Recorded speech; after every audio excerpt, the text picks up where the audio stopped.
ETF index mutual funds నేర్చుకుని stock మార్కెట్లో రాణించాలనుకుంటున్నారా? వెంటనే ఈ నెంబర్కి కాల్ చేయండి. అమ్మ నమస్తే. నమస్తే అమ్మ జయలక్ష్మి. అమ్మ, వస్తువుల విషయానికి వచ్చేసరికి కొన్ని ఇరుగు పొరుగు దగ్గర నుంచి తీసుకోవచ్చు అంటారు, కొన్ని తీసుకోకూడదు అంటూ ఉంటారు. అలాంటి వస్తువులు ఏమైనా ఉన్నాయా? తీసుకుంటే ఏమవుతుంది? అసలు కొంతమందికి అపరిగ్రహము అని ఒక నియమం ఉంటుంది. ఎవరేమి ఇచ్చినా తీసుకోరు, ఉదారంగా ఊరికే తీసుకోరు. అది మంచి చెడు అని ప్రసక్తే లేదు, ఊరికే తీసుకోరు. తీసుకుంటే వాళ్ళకి రుణపడిపోతాం కదా. అందువల్ల రుణపడిపోవటం మాటటుంచి కొన్ని వస్తువులు తీసుకున్నట్టయితే మంచిది కాదు అని కూడా మన పెద్దలు చెప్పారు.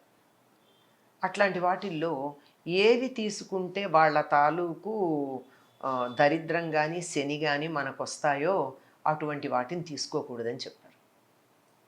ఏమిటి, దేని మీద శని ప్రభావం ఉంటుంది, శనికి సంబంధించిన వస్తువులు ఏమున్నాయి అవి తీసుకోరు.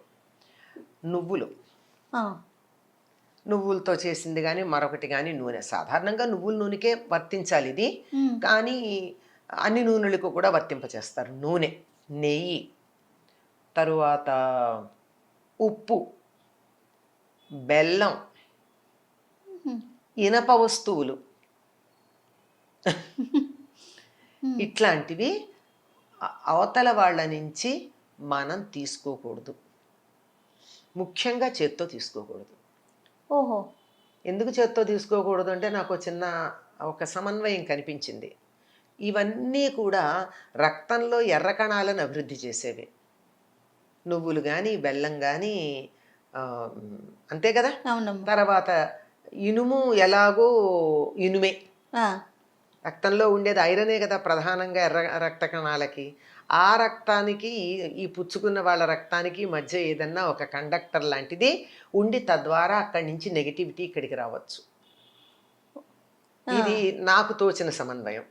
కానీ పెద్దలు చెప్పింది ఏంటంటే శని దానికి అధిపతి గనక వీటికి, దీనికి నువ్వులకి, ఇనుముకి, ధాన్యాల్లో నువ్వులు, లోహాల్లో ఇనుము, అలాగే నల్లని వస్త్రాలు, నలుపు రంగు ఆయనకి ఇష్టం, నలుపు, ముదురు నీలం, ఇట్లాంటి వస్త్రాలు, ఇలాంటివి ఇతరుల నుండి మనము తీసుకున్నట్టయితే వాళ్ళ దగ్గర ఉన్నటువంటి శని ప్రభావం ఏదైతే ఉందో అది మనకి వర్తిస్తుంది అని చెప్తారు. అందువల్ల తీసుకోరు. ఇంకా ఏమిటంటే కొన్ని వస్తువులు ఊరికే తీసుకోకూడదు. పైగా కొన్ని వస్తువులు అసలు అప్పుగా అస్సలు తీసుకోకూడదు. ఉదాహరణకి మన ఇంట్లో పెరుగు పూర్తిగా అయిపోయింది, పాలున్నాయి, పక్కింటికి వెళ్ళి నేను తోడు పెట్టుకుంటాను కాస్త పెరుగు ఇయ్యని అడగకూడదు. తోడుకి పెరుగు అడగడం అన్నది తోడు పెట్టడానికి అయితే మాత్రం పెరుగు ఇవ్వరండి. ఎట్టి పరిస్థితుల్లో వాళ్ళు ఇవ్వరు. మన తోడు కోసం అడిగామంటే మనకు కావాలి అంటే వెళ్ళి మామూలుగా అడుక్కోవచ్చు. ఏమని, నాకు ఇంట్లో పెరుగు అయిపోయిందండి, కాస్త ఈ పూట నేను మజ్జిగ లేనిదే అన్నం తినలేను, కాస్త పెరుగు ఇవ్వండి అని అడిగితే అట్లా తెచ్చుకోవచ్చు. కానీ తెలిసిన వాళ్ళైతే ఎవరు తోడు కోసం అయితే మాత్రం ఇవ్వరండి పెరుగు. ఎందుకమ్మా? దాని పేరు ఏమిటమ్మా? తోడు. తోడు అంటే సహకారం. నాకు తోడుకి లేదు ఇవ్వమని అడిగితే మన దరిద్రాన్ని బయట పెట్టుకున్నట్టే కదా.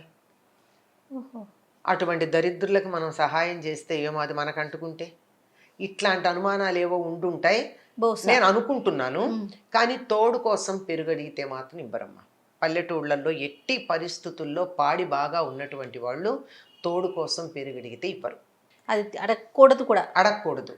అలాగే ఇప్పుడు నువ్వులు ఉన్నాయి, నాకు చాలా పంట పండింది, పల్లెల్లో బాగా పండుతాయి కదా. పంట పండితే అందరికీ పంచుకునే అలవాటు ఒకటి ఉంటుంది. మరి పంట పండితే ఏం చేస్తాం, పక్క వాళ్ళందరికీ తలో కాస్త పంచుతాం. మరి పంచుకోకపోతే ఎట్లా? కానీ నువ్వులు ఇవ్వకూడదు కదా, కొనుక్కోవచ్చు. అందువల్ల నువ్వులు లాంటివి గనక ఎవరైనా మాకు పండే అయ్యేని పంపిస్తే తప్పనిసరిగా ₹1 అన్నా వాళ్ళకి ఇచ్చి తీసుకోవాలి. అలాగే చీపురు, చేట, ఇట్లాంటి వస్తువులు కూడా తీసుకోకూడదు ఎవరి దగ్గర ఊరికే. ఎందుకంటే ఇవి కూడా జ్యేష్ఠాదేవికి సంబంధించినవి. అది అడిగాము అంటే అవి అక్కడి నుంచి మనకు వచ్చినట్టు. ఇప్పుడైతే మనకి లేవు, కానీ పూర్వకాలం అలుగుగుడ్డలు ఉండేవి. అంటే ఇల్లు పేడ వేసి అలకడానికి ఒక గుడ్డలో పేడ వేసి ఇలా అలుక్కుంటూ వచ్చేవారు. అలుగుగుడ్డ అంటారు. అంటే ఇప్పుడు మనకి మాపర్ కింద లెక్క అనుకోండి. బట్టతో ఇల్లు తుడిచేటప్పుడు తడి బట్ట కావచ్చు, లేకపోతే మాపర్ కావచ్చు. అట్లాంటివి కూడా ఇవన్నీ కూడా ఈ క్లీనింగ్ ఇంప్లిమెంట్స్ అన్నీ కూడా ఆవిడ గారికి సంబంధించినవి. అందువల్ల అవి కూడా ఊరికే తీసుకోకూడదు. ఇట్లాంటివి పాత గుడ్డలు అయితే పాత గుడ్డలు ఒక సందర్భంలో తీసుకోవచ్చు. పసిపిల్లలు అప్పుడే డెలివరీ కనుక అయినట్టయితే ఆ పాత ఆ ఒంటి మీద పెట్టుకున్నటువంటి దానివల్ల వాళ్ళ యొక్క భావనలు దాంట్లో ఉండి బిడ్డ క్షేమంగా ఉంటారు కనుక అట్లా అడగచ్చు. కానీ మామూలుగా అయితే అట్లాంటివి ఇట్లా తీసుకోవడం అన్నది ఇవన్నీ దరిద్ర హేతువులుగా చెప్తూ ఉంటారమ్మా. దరిద్రం అంటే మరొకటి ఏం కాదు, మన చేత కష్టపడేటట్టు చేసేది, ఎంత శ్రమ పడినా ఫలితం రాకుండా శ్రమ మాత్రమే మిగిల్చేది. ఆ పని చేసే ఆయన ఎవరంటే శనైశ్చరుడు. నెమ్మదిగా నడుస్తాడు ఆయన. ఎంత నెమ్మదిగా నడుస్తాడంటే మనకు కూడా ఎంత కష్టపడ్డా ఫలితం అన్నేళ్ళు పడుతుంది అనమాట. అది అంతకన్నా ఇంకేం కాదు, కారణం కాదు.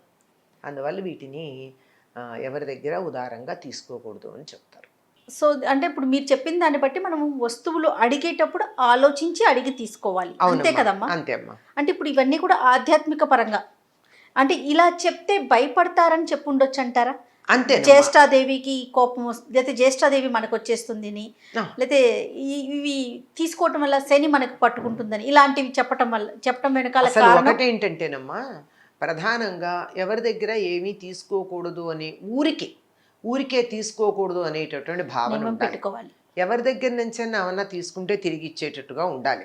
దాని బదులు ఏదో ఒకటి ఎంతో కొంత ఈ భావన ఉన్నటువంటి వాళ్ళకి మాత్రమే ఇవన్నీ వర్తిస్తాయి. కానీ ప్రతిదీ అందరి దగ్గర ఏది వస్తే అది ఊరికే వస్తే ఏదైనా తీసుకునేటటువంటి మనస్తత్వం ఉన్నటువంటి వాళ్ళు కనీసం కొన్నింట్లో ఉన్నా జాగ్రత్త పడతారని చెప్పి, ఇవి తెలిస్తే ఇంకా కొన్ని విషయాల్లో కూడా జాగ్రత్తగా ఉంటారని చెప్పడం ఉంది. అందువల్ల ఉదారంగా ఎవరి దగ్గర నుంచి ఏమీ తీసుకోకూడదండి. ఇప్పటికి కూడా చెప్పేటటువంటి మాట మీకు ఇంకా గట్టిగా చెప్పాలి అంటే, దానం ఇచ్చేటప్పుడు కూడా ఇనుము దానం కానీ, పత్తి దానం కానీ, మరి నువ్వుల దానం కానీ ఎవరు పడితే వాళ్ళు తీసుకోరు. అందుకే ఈ దానాలు పుచ్చుకునే వాళ్ళల్లో ఎవరన్నా మరీ దరిద్రుడిలాగా ఉంటే, నువ్వుల దానం పట్టేవాళ్ళ ఉన్నాడు వీడు దరిద్రుడు అంటారు. అవును. అంటే నువ్వుల దానం పట్టేవాడు అంటే ఎంత దరిద్రం అంటే అందరి దరిద్రం వీడే తీసుకుంటున్నాడు. నిజంగా అది ఒక రకమైన త్యాగబుద్ధి. కానీ ఏం చెయ్యాలి, ఆ దానం తీసుకున్నాక ఆ ప్రభావం పోవాలి అంటే ఎన్నో లక్షల గాయత్రి చాలా నిష్ఠగా చెయ్యాలి. చేస్తున్నారా? అది కనిపించదు.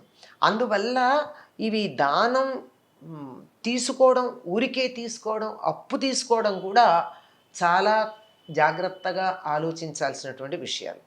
పత్తి కూడా తీసుకోకూడదమ్మా ఒకళ్ళ దగ్గర నుంచి. పత్తి కూడా తీసుకోరు. పత్తి ఇస్తే కూడా ₹1 అంటే మినిమం, ఎంతో కొంత, ఎక్కువ 100 ఇవ్వచ్చు, 1000 ఇవ్వచ్చు, కాదనం. పత్తి కూడా తీసుకోరు. చిత్రం ఏమిటంటే ఆ పత్తితో తయారైనటువంటి వస్త్రాలు తీసుకుంటాం. వస్త్రం మళ్ళీ దానికి చాలా పవిత్రత ఉంది వస్త్రం తయారయ్యేటప్పటికి. అందువల్ల దానికి అభ్యంతరం ఉండదు. కానీ ఒత్తులు చేసుకోవడానికి కావాల్సిన పత్తి కూడా ఎట్టి పరిస్థితుల్లో తీసుకోరమ్మా. అగ్గిపెట్టి ఒకటి తీసుకోరు.